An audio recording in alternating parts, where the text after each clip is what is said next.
Welcome to Moriya classes, आपका भरोसेमंद साथी। नमस्कार विद्यार्थी मित्रों, आप सभी का स्वागत करते हैं मोरिया क्लासेस में। विद्यार्थी मित्रों, आप सभी के लिए हम लास्ट पेपर कराने वाले हैं आज, पेपर नंबर 6, ठीक है। और उसके अंदर हम पढ़ने वाले हैं सेक्शन ए विभाग, पेपर नंबर 6 का। ये हमारा लास्ट पेपर होगा सेक्शन ए के लिए। फिर उसके बाद हम आपको सेक्शन सी कराएंगे, बी तो मैंने ऑलरेडी करा दिया है। अगर आप लोगों को नहीं क्लियर है फिर भी कमेंट करते रहना, मैं आपके सारे डाउट्स क्लियर करते रहूँगा। मुझे जैसे जैसे टाइम मिल रहा है मैं वैसे वैसे आप लोगों के लिए वीडियो को शूट कर रहा हूँ। बस आप लोगों को मेहनत करना है और पढ़ते रहना है, बस आपके सारे डाउट्स क्लियर हो जाएंगे, ठीक है। चलिए, तो एकदम डिटेल में हम लोग क्या करेंगे, सारी चीज़ों को समझेंगे, ठीक है। हम लोग पहला क्वेश्चन पढ़ने वाले हैं बेटा, ठीक है। पहला क्वेश्चन क्या लिखा हुआ है इसे ध्यान से समझना। अब भारतीय रिजर्व बैंक स्तर में परिवर्तन का अध्ययन करने और मुद्रास्फीति को नियंत्रण करने के लिए आवश्यक कदम उठाने हेतु किस सूचकांक का उपयोग होता है। क्लियर क्वेश्चन बोला है भाई, किस सूचकांक का उपयोग होता है। तो यहाँ पर राइट आंसर आएगा। राइट आंसर क्या आएगा, option number B is the correct answer, थोक मूल्य का सूचकांक, ठीक है। याद रखना, सबसे इंपॉर्टेंट होता है इसमें क्वेश्चन को समझना। अगर आप क्वेश्चन को अच्छे से समझ लेते हो तो आंसर ऑटोमेटिकली याद हो जाएगा। जब आप बोर्ड की एग्जाम देने जाना तब आपको क्या करना है, 6 पेपर के एमसीक्यूज एक बार नजर मार के जरूर जाना। इसके बाद बड़ा मैं और भी एमसीक्यूज आपके लिए लाने वाला हूँ, ठीक है। तो जितना एमसीक्यूज मैं आप लोगों के लिए सॉल्व कराऊं, प्लीज वो सारे एमसीक्यूज आप लोगों को देखकर एक बार बोर्ड में जरूर जाना है। मैं डेफिनेटली कहता हूं कि आपके 20 में से 20 एमसीक्यू आएंगे, 100% कह रहा हूं। बस आप लोगों को मेरा वीडियो बड़ा एग्जाम टाइम पे एक बार नजर मार के जरूर जाना, फटाफट रिवाइज करके जाना। हो सके बाई चांस बड़ा आप जो वीडियो देख रहे हो शायद उसी वीडियो में से सारे एमसीक्यूज आ जाएं, इसलिए सो प्लीज बेटा सभी बच्चे देखकर जरूर जाएंगे, ठीक है। आगे नेक्स्ट क्वेश्चन क्या लिखा है बेटा, पासे का सूचकांक सूत्र प्राप्त करने हेतु मूल्य सापेक्ष P/Q खर्च को कौन सा भार दिया जाता है। अगर सवाल के अंदर क्या दिया हो, P/Q0 यानी P1Q0 लिखा हो तो याद रखना P1Q0 लिखा है। क्या लिखा है, P1Q0 लिखा हो तो इसका अपोजिट लेना है बेटा। क्या लेना है, अपोजिट लेना है। जैसे मैं आप लोगों को एग्जाम्पल बता रहा हूँ, यहाँ पर जैसे मान लो P1 दिया है तो इसकी जगह पे आप लिखोगे P0। यहाँ पर Q0 है तो 0 है तो यानी Q1 लेना है। इतना करोगे तो बड़ा आप लोगों का आंसर मिल जाएगा। तो यानी ऑप्शन नंबर आपका आएगा, option number C is the correct answer. इस तरीके से लिखोगे तो आपको डाउट क्लियर हो जाएगा। जैसे भी दिया हो उसका अपोजिट लिख देने का, जैसे भी दिया हो उसका अपोजिट लिख दोगे तो आपका आंसर क्या होगा, मिल जाएगा, ठीक है। आगे बढ़ते हैं बोला हम लोग, नेक्स्ट क्वेश्चन क्या लिखा है बेटा, तीसरा क्वेश्चन क्या लिखा है, निम्नलिखित में से कौन सा मान संभव नहीं होगा, यानी आर का कौन सा मान नहीं हो सकता है। याद रखना हमारा आंसर आर की कीमत कभी भी बेटा 1 के ऊपर नहीं जाती, 99 तक जाता है, 85 तक जाता है, 0 जाता है, लेकिन 1 के ऊपर आर का मान नहीं होता है। क्योंकि आर का जो कीमत होता है वो -1 से लेकर +1 के बीच में होता है, यानी 1 से ऊपर आंसर नहीं जाता है। इसलिए इसका आंसर आएगा option number B is the correct answer. Next question क्या लिखा है, क्वेश्चन नंबर 4 क्या लिखा है बेटा, उसे भी हम लोग समझ लेते हैं कि जब मूल्य स्थिर हो तब बिक्री इकाइयों की संख्या उससे होने वाले आय के बीच की किस प्रकार का सहसंबंध होगा। तो उसका आंसर आएगा संपूर्ण ऋण सहसंबंध होगा, ठीक है। कब, जब मूल्य स्थिर हो, मतलब मूल्य एकदम फिक्स हो गया और इकाई की संख्या क्या हो रहा है, आय के बीच में किस प्रकार का, मतलब इकाई की संख्या और आय में होने वाले के बीच के रिलेशन क्या है, तो संपूर्ण ऋण होगा। क्वेश्चन नंबर 5 क्या है, y और x के प्रति नियत संबंध रेखा, y और x के प्रति नियत संबंध रेखा का अनुमान यानी ई क्या होगा, ई का सूत्र क्या होगा बड़ा, तो याद रखना ई का सूत्र होता है y माइनस वाई के। देखो ऐसा ऑप्शन में दिया है, तो option number A is the correct answer. ठीक है बड़ा, चलिए नेक्स्ट क्वेश्चन की ओर बढ़ते हैं बड़ा, और उन्हें भी हम लोग क्या करेंगे, डिटेल से समझने का प्रयास करेंगे और हमारा सारा के सारा क्या होगा, कॉन्सेप्ट क्लियर हो जाएगा।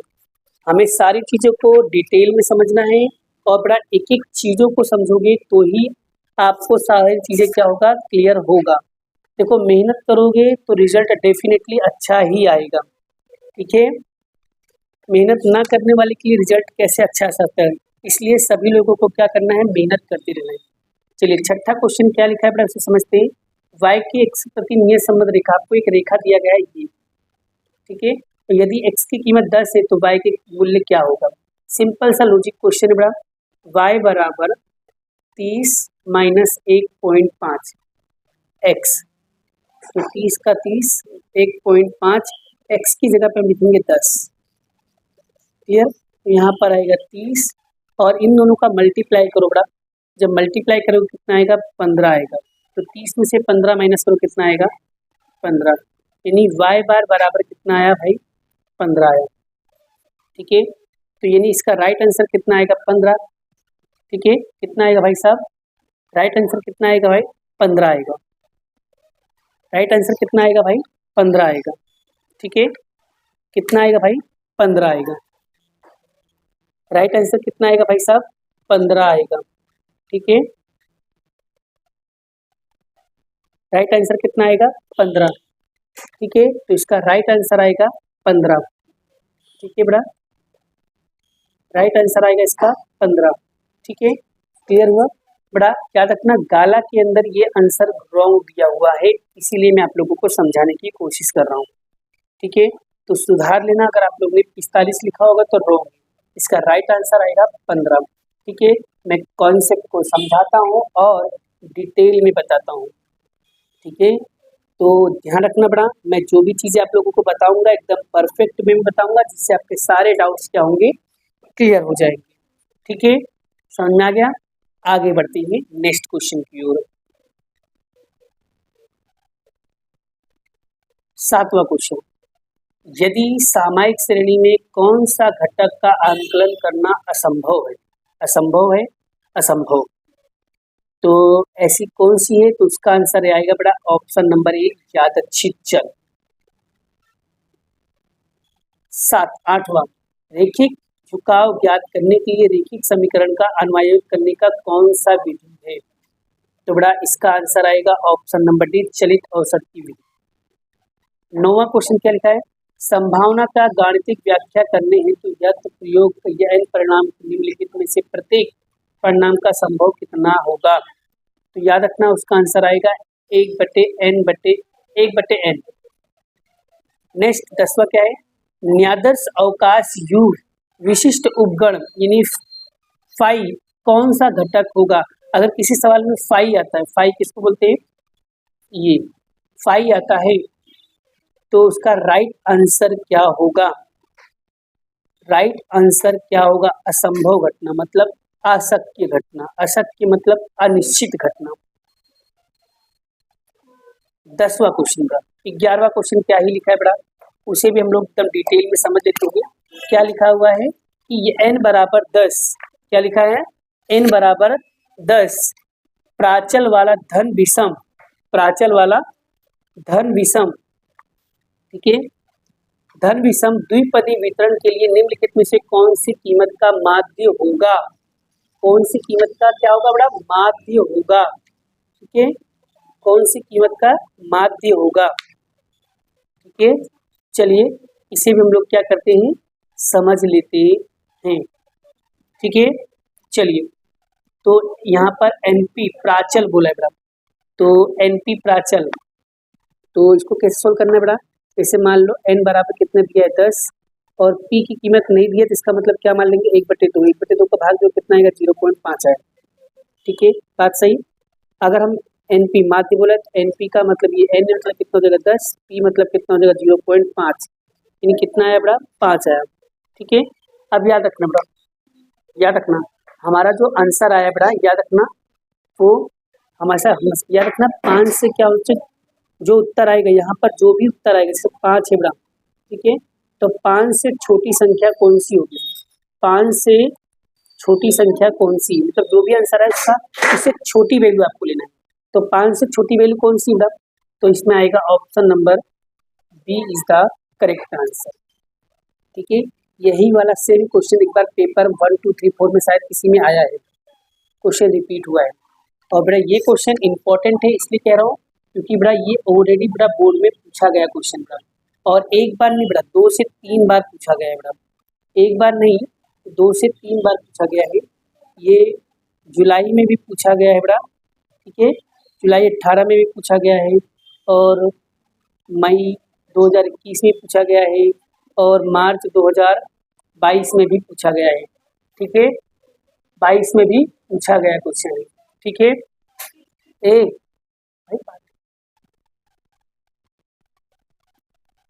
चलिए 12वां क्वेश्चन की बात करते हैं बड़ा। 12वां क्वेश्चन क्या लिखा है बड़ा, तो 12वां है द्विपदी संभावना वितरण का कैसा चल वितरण होता है।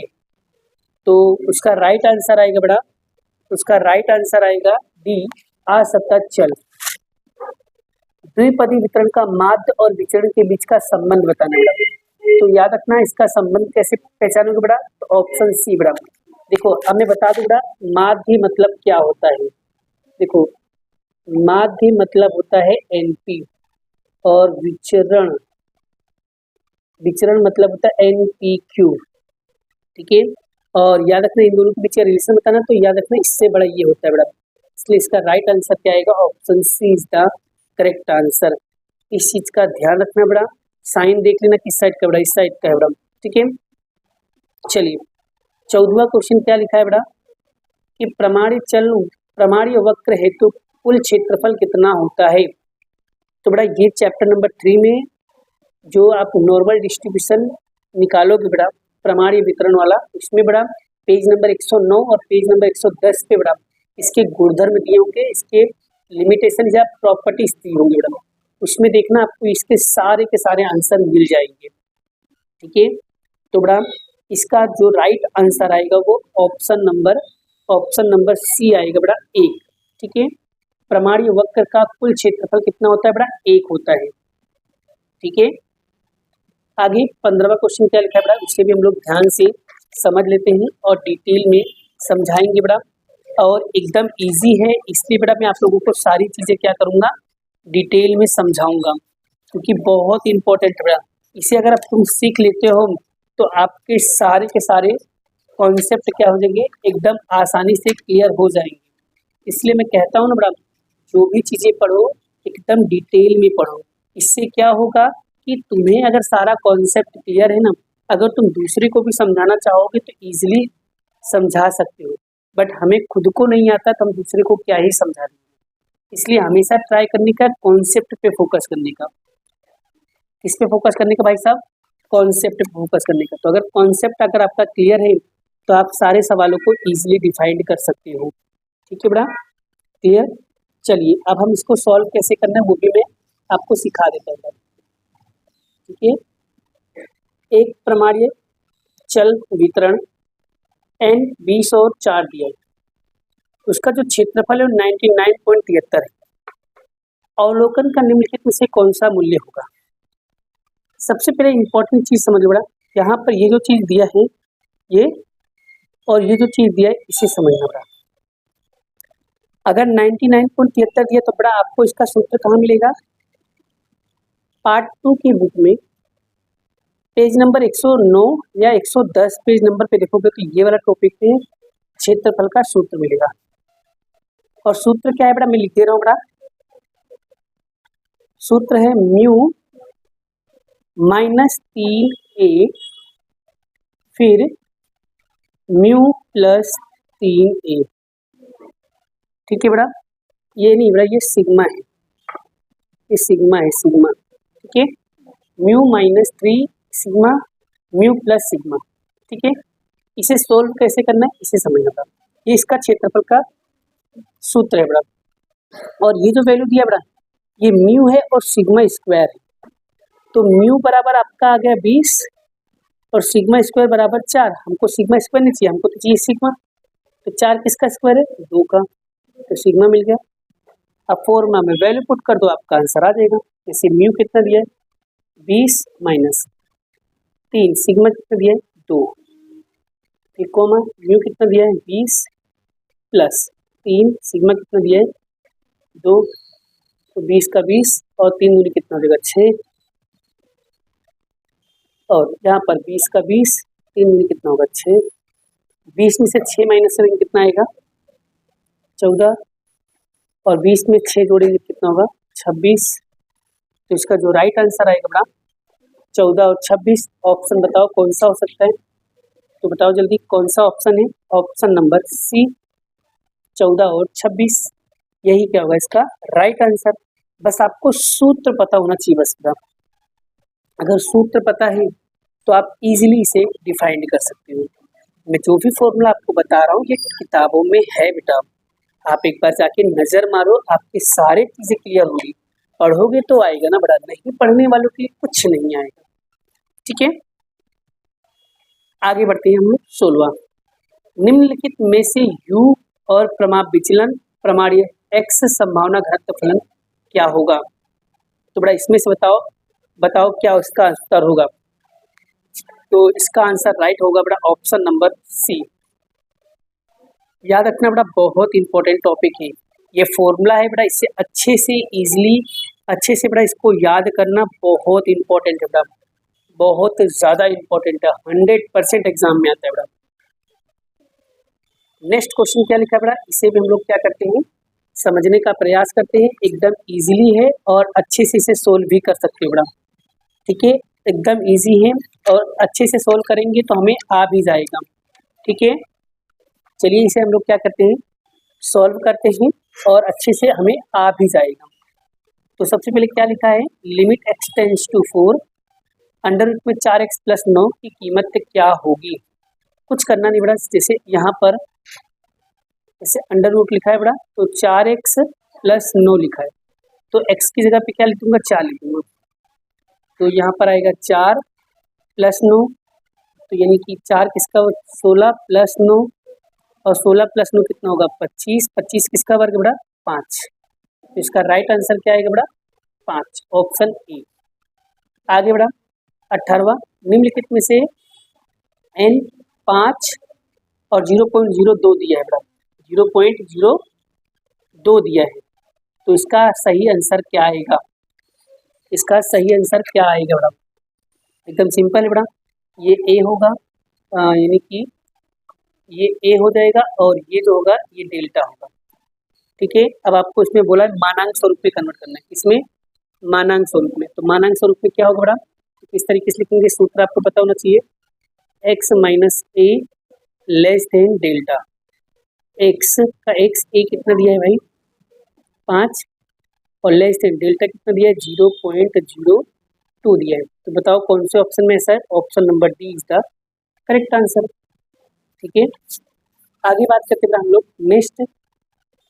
अब यहाँ पर 19वां नंबर का क्वेश्चन दिया बड़ा, उसी में समझ लेते हैं। y बराबर सी एक्स प्लस डी, यहाँ पर c और d क्या है अचालक है, तो dy अपोन में dx का मूल्य क्या होगा। तो dy अपोन में dx का मूल्य क्या होगा, तो बड़ा इसको भी, तो इसका बड़ा देखो इसका सोल्व देखो, यहाँ पर क्या लिखा है, यहाँ पर लिखा है y बराबर सी एक्स अपोन में डी, तो इसका डेरिवेटिव निकालोगे तो क्या आएगा बड़ा, तो डी वाई अपोन में डी एक्स बराबर, तो यहाँ पर सी का सी एक्स की जगह 0 1 हो जाएगा, प्लस अब ओनली नंबर क्या होगा 0, यानी इसका राइट आंसर क्या आएगा सी। तो option number A is the correct answer. आगे 20वां क्या लिखा है, एफ एक्स बराबर 3x स्क्वायर का विकलन क्या होगा। विकलन मतलब डेरिवेटिव, तो कैसे निकालोगे बड़ा, एकदम ये भी एकदम सिंपल है बड़ा, एफ एक्स बराबर 3x स्क्वायर, तो हमको निकालना है डेरिवेटिव एफ डैश एक्स, 3 दूनी कितना हो जाएगा 6x, एक पावर कम कर दिया, तो ऑप्शन में देखो 6x दिया कहीं पे, तो ऑप्शन नंबर कहाँ दिया है बड़ा, ऑप्शन नंबर कहाँ पर दिया है, option number C is the correct answer. तो यही क्या होगा इसका राइट आंसर। तो इस तरीके से देख सकते हो बेटा, मैंने आपको पेपर नंबर 1 बढ़िया तरीके से आप लोगों को एक्सप्लेन कर दिया। अगर फिर भी कोई डाउट रहता है या कोई कन्फ्यूजन रहता है या कोई चीज़ें नहीं समझ में आती या कोई क्वेश्चन मैंने जो सलाया उसमें भी अगर कोई डाउट रहता है या कोई चीज़ नहीं समझ में आई है तो आप लोग मुझे कमेंट करोगे, मैं कमेंट करके आपके सारे डाउट से क्लियर करूँगा। और अभी भी अगर मेरा वीडियो अच्छा लगा हो तो वीडियो को लाइक करना है, शेयर करना है, चैनल पे जितना ज़्यादा लोगों को ज्वाइन करोगे उतना ज़्यादा आपका बेनिफिट होने वाला है। बस मैं यही चाहता हूँ बेटा, अगर इस वीडियो पे 100 मतलब कम से कम बेटा अगर आपने 50 लोगों को शेयर कर दिया बेटा, कितने लोगों को, ज़्यादा नहीं बोल रहा हूँ, सिर्फ 50 लोगों को अगर शेयर कर दिया बेटा, तो बेटा मैं आपको सेक्शन सी की पूरी वीडियो बहुत ही जल्दी मिलने वाला है बेटा। लेकिन अगर जब तक 50 लोगों का शेयर नहीं मिलेगा तब तक एक भी वीडियो आपको किसी भी सब्जेक्ट का नहीं मिलेगा। इसलिए कम से कम मिनिमम 50 लोगों को शेयर करो बेटा, ठीक है। क्योंकि मैं चाहता हूँ कि उन बच्चों को पढ़ाओ जो बच्चे बड़ा ट्यूशन नहीं जा पाते हैं, इनको पैसे की दिक्कत होती है और जो नहीं पढ़ पा रहे, ऐसे बच्चों को आप लोगों को क्या करना है, समझाना है, उन्हें गाइड करना है, उन्हें मोटिवेट करना है कि आप लोगों को टेंशन नहीं लेना है। हिंदी मीडियम में बहुत सारे टीचर्स वीडियोस को बनाते हैं, तो आप लोगों को बेफिक्र होकर के बस अच्छे से एंजॉय करके अच्छे से पढ़ाई करो। तो गारंटी मैं लेता हूँ बेटा पास कराने की, उसकी टेंशन लेने का नहीं बेटा। बस जितना मैं पढ़ा रहा हूँ खाली उतना ही आप पढ़ लोगे तो आपका काम हो जाएगा, ठीक है। और अभी भी कह रहा हूँ, अगर अभी भी सीरियस नहीं हो तो हो जाओ बेटा। दिसंबर महीना चल रहा है, जनवरी में बेटा आपका पूरा टाइम वेस्ट हो जाएगा और फरवरी में आपकी एग्जाम हो जाएगी। अगर अभी भी सीरियस नहीं तो आपकी ज़िंदगी पे बेटा कोई मतलब नहीं रहेगा जीने का। इसलिए बोल रहा हूँ, अगर अभी मेहनत नहीं किए तो कभी मेहनत नहीं कर पाओगे। सो प्लीज़ बेटा मेहनत करना शुरू कर दो, ठीक है। मिलते हैं नेक्स्ट वीडियो में नेक्स्ट लेक्चर के साथ। राधे राधे।